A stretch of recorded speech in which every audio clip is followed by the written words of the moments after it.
Hello everyone.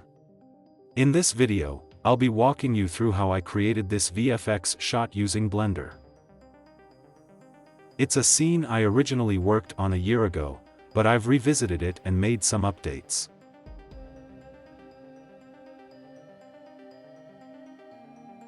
Let's dive into the process. I started by adding a plane to serve as the ground and modeled several buildings, applying textures and manually placing them across the plane.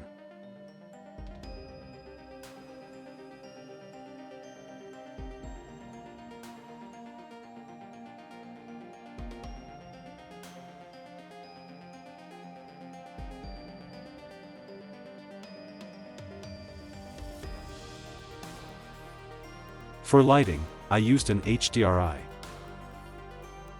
I then modeled two smaller buildings and a medium-sized building, using Blender's particle system to distribute them across the plane efficiently.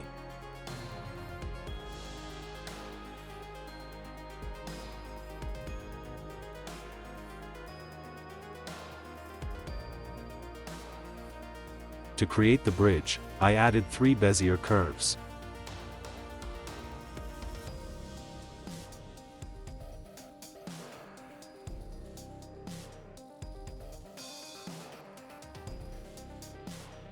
I modeled a simple 3D object and used array and curve modifiers to deform it along the curves, forming the bridge.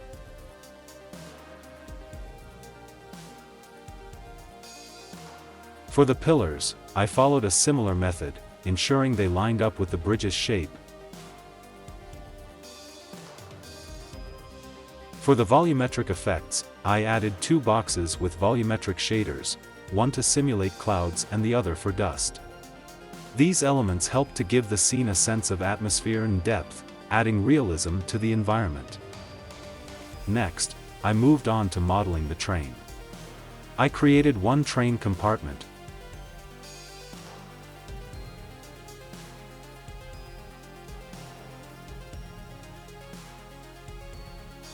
I then parented the train compartment to the plane and enabled instance face. This setup helps me apply the curve modifier, allowing the train to follow the curve without deforming. Finally, I added a transparent material to the plane.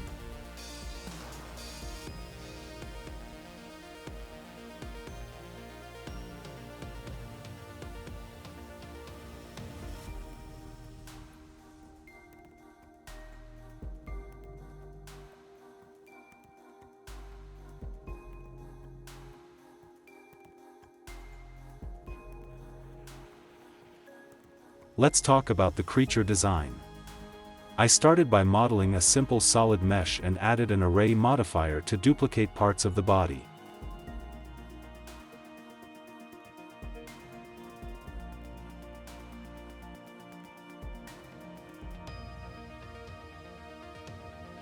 After applying the modifier, I used Blender's proportional editing tool to shape the creature, giving it a more organic form.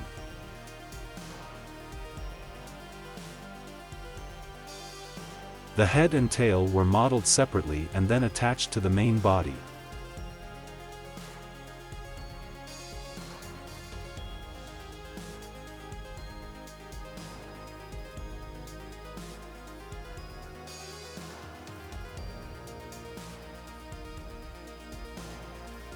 Once the model was complete, I rigged it to prepare it for animation.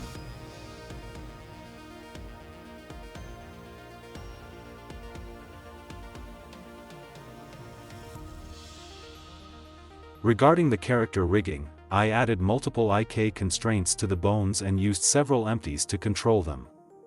By assigning these empties to control the bones through the IK constraints, I achieved more precise and dynamic deformations for the character.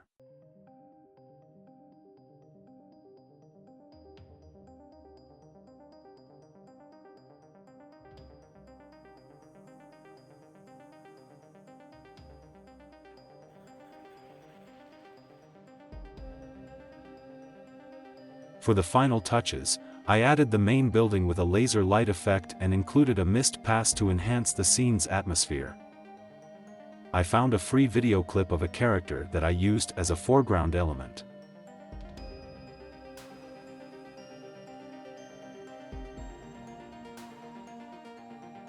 After importing the clip into Blender's motion tracking workspace, I prefetched it and added several track markers.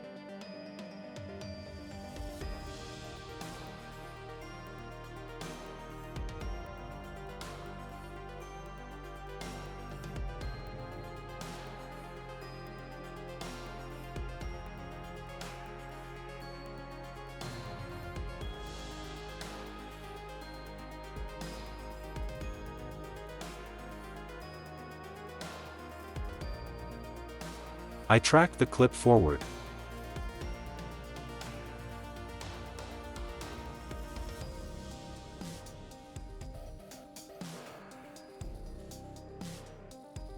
Solved the camera motion, and got a solve error of 0.97 pixels, which was acceptable for this scene.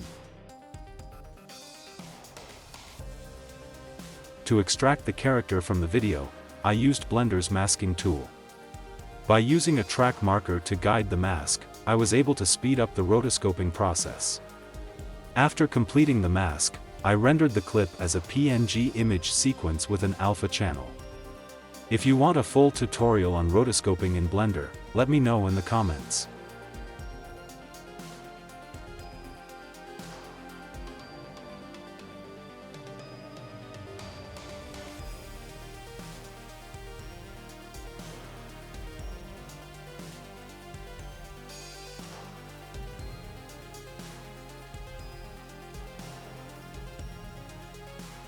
Next is the compositing phase. I started by adding a mix node and connecting the mist pass to the factor input. Then, I inserted a color ramp node to adjust the mist values as needed.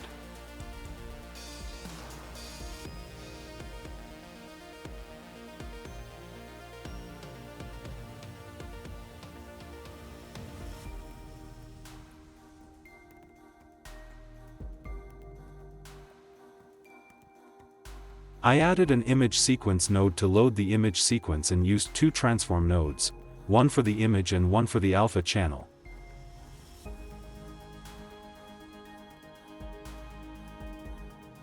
I added three value nodes to control the X, Y, and scale properties, connecting the first to X, the second to Y, and the third to scale.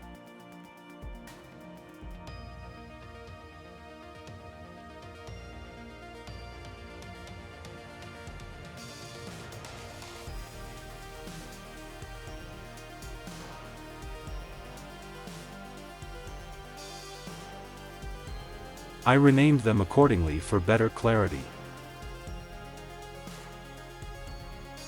After that, I duplicated the mix node,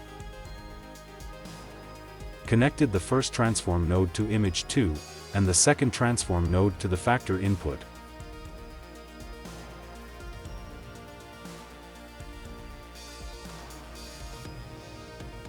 By adjusting these values, I positioned the character correctly within the scene.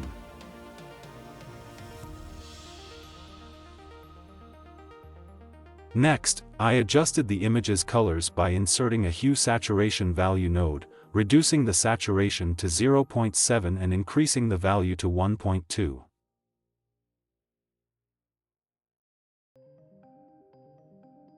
I refined the edges with a dilate/erode node, reducing the distance to 0.1, and then added a blur node, increasing both the X and Y values to 2.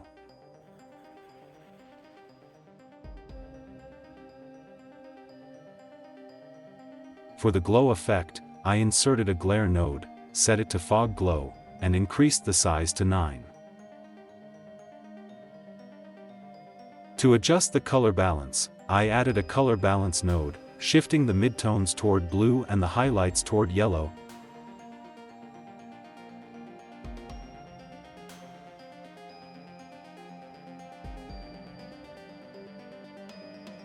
To add a vignette effect, I started by adding an image.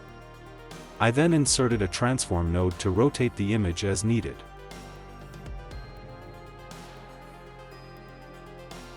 After that, I added a mix node, changed its blend mode to multiply, and connected the transformed image to image 2.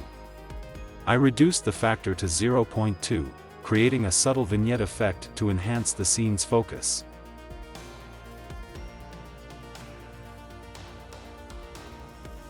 And I also added a subtle blue tint in the shadows to give the scene a cooler tone and emphasize depth.